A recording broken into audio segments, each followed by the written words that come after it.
பாதி பேசுகிறேன். இன்றைக்கி வந்து பார்த்திங்கன்னா டே 17 22 அக்டோபர் 2025 முதல் ப்ரோமோ வந்து ரிலீஸ் ஆகுது. பயங்கரமான ஒரு சம்பவம் வந்து நடந்திருக்குது, நடக்க போகுது. நான் ரொம்ப ஆர்வமாக இருக்கிறேன். பிக் பாஸ்க்குள்ளே எல்லாருமே பயங்கரமாக உருண்டுட்டு கிடந்தாங்க. இன்றைக்கி ஒரு பெரிய சம்பவம் நடக்குது. நேற்று அந்த ஜூஸ் கடை வச்சுருந்தாங்களே, அதில் ஆல்ரெடி வந்து ஆளுக்கு 10 பாட்டில் 8 பாட்டிலாம் கொண்டு வந்தாங்க. அதில் 2 பாட்டில் 1 பாட்டில் தான் செலக்ட் பண்ணியிருந்தாங்க. அதனால் வந்து கோல்டு காயின்லாம் ரொம்ப கம்மியாகி போச்சுன்னு ஃபீல் பண்ணிட்டு இருந்தாங்க. அது நேற்று அவங்களோட மூஞ்சிலே தெரிஞ்சுது. சரி, ஃபஸ்ட் ரவுண்டு தானே, அதனால் கொஞ்சம் அமைதியாக விட்டுறலாம் அப்படின்னு சொல்லி வந்து அமைதியாக இருந்தாங்க. இன்றைக்கி முதல் ப்ரோமோவில் மறுபடியும் அதே மாதிரி ஜூஸை கொண்டு போய் நிறுத்திருக்காங்க. ஆதரை கொண்டு போய் கொடுக்க, அந்த ஆதரை கொடுத்ததில் வந்து இது சரியில்லை, பாட்டில் இது உடஞ்சிருக்கு அது உடஞ்சிருக்குன்னு சொல்லிட்டு வந்து பார்வதியும் திவாகரும் சொல்ல, அதுக்கு ஆதரை டென்ஷன் ஆகிட்டு இதே மாதிரி வந்து அவங்களுக்கு கரெக்டாக இருக்கான்னு சொல்லி பாருங்கள், அப்படி அவங்களுடைய என்னோட தரம் வந்து கம்மியாக இருந்துச்சுன்னா நீங்கள் வந்து என்னை தாராளமாக ரிஜெக்ட் பண்ணுங்கள் அப்படின்னு சொல்லி வந்து ஆதரை சொல்லிவிட்டு கேட்க, இல்லை எதை ரிஜெக்ட் பண்ணணும் எதை வந்து சப்போர்ட் பண்ணணும் அப்படிங்கிறது எங்களுக்கு தெரியும், அதை நீங்கள் ஒன்றும் சொல்ல வேண்டிய அவசியம் கிடையாது அப்படின்னு வந்து பார்வதி சொல்ல, அது ஒரு சண்டையாக போய் நின்றுருக்குது. அப்புறம் எது நியாயம் இல்லையோ அந்த இடத்துல வன்முறை வெடிக்கும் அப்படின்னு வந்து பார்த்திங்கன்னா நம்மளுடைய கனி அவர்கள் சொல்கிற விஷயமும் வந்து பார்த்திங்கன்னா இந்த ப்ரோமோவுடைய முடிவில் வந்து சொல்லி முடிச்சிருக்காங்க. ஆக இன்றைக்கி தான் இன்ட்ரெஸ்டிங்கான கண்டென்ட் வந்துட்டுருக்கு. வெறும் சண்டை போடுறதுல இருந்தாலும் எனக்கு இன்றைக்கி தான் அந்த பிக் பாஸ் மேலே ஒரு ஆர்வம் வந்த மாதிரி ஒரு ஃபீல் ஆகுது. எனக்கு அப்பயே டவுட், திவாகரும் பார்வதியும் செலக்ட் பண்ணது இதுங்க தான். கண்டிப்பாக வந்து என்ன பண்ணுவாங்க, இவங்க ஒழுங்காக செலக்ட் பண்ண மாட்டாங்க, இவங்க கண்டிப்பாக உருட்டுவாங்க அப்படின்னு தெரியும். இவங்களுக்கு சில புரிதல்கள் கிடையாது, எதா இருந்தாலும் நெகட்டிவாக பேசுவாங்க, இவங்களுக்கு விசிபிலிட்டி வரணும்னா என்ன மாதிரி பேசுவாங்கன்னு தெரியும். பட் ஆனால் இதில் வர அந்த ஃப்ளாஸஸ்ஸு, இதில் வர பிரச்சனைகள் இது எல்லாத்தையுமே இவங்க ஃபேஸ் பண்ணி தான் ஆகணும். அதனால தான் அவங்க ஹவுஸ்மேட்டாகவே உள்ளுக்குள்ளே இருக்காங்க. அதை விட்டுட்டு உட்காந்து நீ ஏன் இப்படி செலக்ட் பண்ணினா, நீ செலக்ட் பண்ண ஆளுங்க தான் அப்படி செலக்ட் பண்ணி வச்சுருக்காங்க. பார்வதியும் திவாகரும் ஒழுங்காக தான் சொல்லுவாங்க, எல்லாத்தையும் கரெக்டாக தான் செலக்ட் பண்ணுவாங்க. நீங்கள் நம்பினீங்கன்னா அது உங்களுடைய பிரச்சனை. அது பார்வதி பிரச்சனையோ இல்லை வந்து திவாகர் பிரச்சனையோ கிடையாது. லாஜிக்கலி பார்த்தா அது வந்து அவங்களோட பிரச்சனையே கிடையாது. இவங்க தான் கரெக்டாக பார்த்து இது பண்ணிக்கணும். இவங்க என்ன கேட்குறாங்க, இது எந்த ஒரு குறையும் சொல்லக்கூடாது அப்படிங்கிற மனநிலைக்குள்ளே வந்து பார்வதியை திவாகரை பார்த்தாங்கன்னா வாய்ப்பே கிடையாது. இதில் வந்து என்னென்னா எப்படி சொல்கிறது, இதில் வந்து பார்வதி வந்து இந்த விஷயத்தில் கொஞ்சம் பார்வதியை பாசிட்டிவாக தான் பார்த்தான்னு வேறு வழி கிடையாது.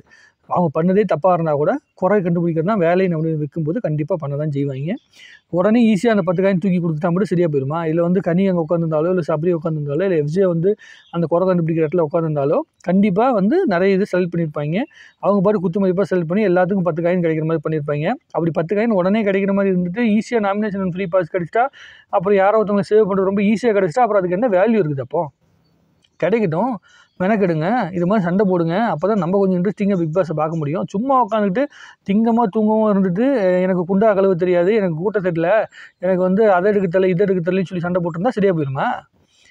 சண்டை போடட்டும். இது மாதிரிலாம் 4 விஷயம் நடந்தால் தான் நமக்கு கொஞ்சம் இன்ட்ரெஸ்டிங்காக இருக்கும் பார்க்குறதுக்கு. ஸோ எனக்கு ரொம்ப இன்ட்ரெஸ்டிங்காக இருக்கும்னு நினைக்கிறேன். நானும் லைவில் பார்த்துட்டு மற்ற விஷயங்கள் என்னன்னு சொல்லி பார்க்கலாம். உங்களுக்கு என்ன தோணுதுன்னு எழுதிக்கிங்க. இப்போ எல்லாரும் ஒரு கண்டஸ்டன்ட் வந்து உணர்ச்சி வசப்பட்டு பேசுகிறாங்கன்னா அது ஒரு லாஜிக் இருக்குது. கனி எதுக்கு இப்போ உணர்ச்சி வசப்பட்டுக்கிட்டு வன்முறை வெடிக்கும், அது வெடிக்கும், இது வெடிக்குன்னு சொல்லிட்டுருக்காங்க. இப்போ கனி வந்து அந்த இடத்துல இருந்தாங்கன்னா வந்து என்ன பண்ணுவாங்க, குத்து மதிப்பாக எல்லாத்துக்கும் எல்லாமே கிடைக்கும்னு சொல்லி கொடுத்துட்டா அப்புறம் எப்படி வந்து காம்படிஷனில் நீ ஜெயிப்ப? எல்லாருமே ஜெயிக்கணும்னு ஆசைப்பட்டால் அது காம்படிஷன் கிடையாது. நான் எனக்கு கொடுத்த வேலையை ஒழுங்காக செய்யணும், எனக்கு கொடுத்த வேலையில் எந்த அளவுக்கு நான் வந்து என்னோடய இண்டிவிஜுவாலிட்டி காட்டுறேன் அப்படிங்கிறத நினச்சா மட்டும்தான் கேம் ஜெயிக்க முடியுமே தவிர, எனக்கு தெரிஞ்ச வேலை சமைக்கிறது மட்டும் தான், குண்டா கழுவு மட்டும் தான் எனக்கு தெரியும்னு சொல்லி லாஸ்ட் வரைக்கும் குண்டா கழுவிட்டு இருந்தால் எப்படி ஜெயிப்பேன்? ஒன்றும் பண்ண முடியாது. கனிக்கு வந்து இந்த என்ன சொல்கிறது, இந்த வீட்டு தலை அப்படிங்கிற பொசிஷன் வந்து சரியாக ஹேண்டில் பண்ண தெரியலை. அந்த ஹார்ஸு வந்து கிடையாது. அதே மாதிரி உள்ளுக்குள்ள இருக்க யாருக்குமே வீட்டு தலை மேலே மரியாதையே கிடையாது. பிக் பாஸ் மேலேயே பெரிய மரியாதை கிடையாது. பிக் பாஸ் சொல்கிறதே ஒழுங்காக கேட்பானுங்களா இல்லையான்னு தெரில. ஒரு பயம் இருக்கும் பிக் பாஸை பார்த்தா, விஜய் சேதுபதி பார்த்தா ஒரு பயம் இருக்கும். அது எதுவுமே இந்த வாட்டி எதுவுமே இருக்கிற மாதிரி தெரியல.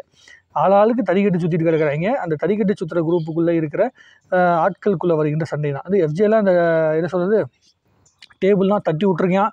ஸோ நல்ல கண்டென்ட் கொடுத்துருக்கான் செவ்வாய்க்கிழமை. இதை வந்து ஒழுங்காக இதெல்லாம் எடுத்து வந்து கேள்வி கேட்கணும். எதுக்கு இப்படி உணர்ச்சி வசப்பட்டீங்கன்னா வந்து விஜய் சேதுபதி கேள்வி கேட்கணும். அதெல்லாம் கேட்பாரா கேட்க மாட்டாரெல்லாம் தெரியல. அதெல்லாம் பொறுத்துன்னு தான் பார்ப்போம். இன்னும் சண்டை எவ்வளோ இன்ட்ரெஸ்டிங்காக இருக்குங்கிறது இப்போ லைவில் பார்த்துட்டு அப்புறம் உட்காந்து அதை பற்றி டீட்டெயிலாக உட்காந்து பேசுகிறேன். உங்களுடைய கருத்துக்களை தாராளமாக கமெண்ட்டில் எழுதுங்க. இன்னும் நிறைய பேசலாம். நன்றி, வணக்கம். வாழ்க தமிழ்நாடு, வளர்க தமிழ் மக்கள்.